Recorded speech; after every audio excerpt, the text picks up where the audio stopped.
All right, everyone, buckle up, because today's deep dive is going to be a wild ride. Oh, yeah. We're talking about those times when seemingly crazy ideas Right? lead to, well, actual breakthroughs. Exactly. And to help us navigate this wacky world, we're taking a cue from a fictional podcast, Minds on the Edge. Okay, I'm intrigued. I've heard of this. Minds on the Edge. Right. So picture this. Scientists in a room debating whether, say, the mating dance of bees influences black holes. Oh, wow. Out there, right? That's something. But that's the whole point. They take these extreme, even bizarre scientific mashups to get those creative juices flowing. And it works, right? I mean, forcing your brain to make these wild leaps in logic, that's got to spark something interesting. Exactly. And one episode description really caught my eye.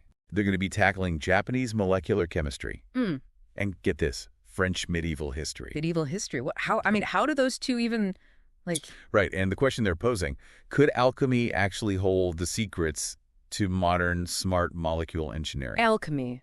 Like the philosopher's stone turn lead into gold kind of alchemy. That's the one. They even go so far as to imagine, get this, molecular knights Yeah. battling infections. I mean, you got to laugh. Okay. Yeah, molecular knights. That's pretty out there. Right. But it did get me thinking, is there anything to this? Could there be even a tiny connection between the wacky world of alchemy and what scientists are doing today at the molecular level? What do you think? Okay, so at first glance, yeah, you'd be tempted to write off alchemy as pure fantasy, right? It's all about magic potions and turning lead into gold. But if you dig a little deeper... Yeah. Alchemy, at its core, was driven by this really powerful force, this curiosity about the building blocks of matter. What is stuff made of? How can we manipulate it? How can we control it? And ultimately, how can we master it? Sound familiar? Yeah, actually, when you put it that way, it does have some parallels to modern chemistry, right? Absolutely.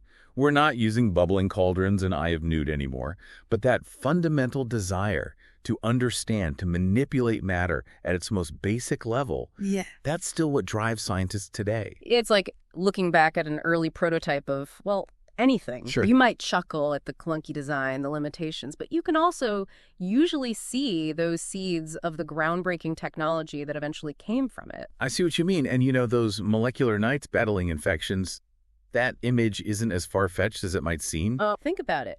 Scientists today, they're engineering these smart molecules designed to deliver drugs with incredible precision, targeting specific cells, almost like tiny warriors seeking and destroying their target. We're talking microscopic level interventions here. It's not magic, but it's getting pretty darn close. Wow, when you lay it out like that, it really does make you wonder about the fine line between crazy and genius, doesn't it? It does, and I think that's the beauty of a show like Minds on the Edge, even though it's fictional. It forces us to think outside the box, to make those connections where we least expect them. Because who knows, maybe the next big breakthrough will emerge from one of those seemingly impossible intersections. It reminds me of that quote, and I'm paraphrasing here, but the only limits to our understanding of tomorrow are our doubts of today. What if we let go of those doubts, even just for a moment, and embrace the ridiculous? Precisely. What might seem like a ludicrous concept today could be the key to unlocking solutions to some of humanity's biggest challenges. A fresh perspective, even one that starts with a bit of humor, can be revolutionary. Now, you got me thinking. If we were to put together our own Minds on the Edge episode, what two completely unrelated fields would we smash together? What impossible questions would we be brave enough to ask? That's the spirit. It's a thought experiment worth exploring. Because sometimes the most groundbreaking discoveries come from the most unexpected places. So to all our listeners out there, keep your minds open, your curiosity piqued, because the next big thing might just be hiding in plain sight, disguised as a seemingly ridiculous idea. It just might. Until next time, happy deep diving, everyone.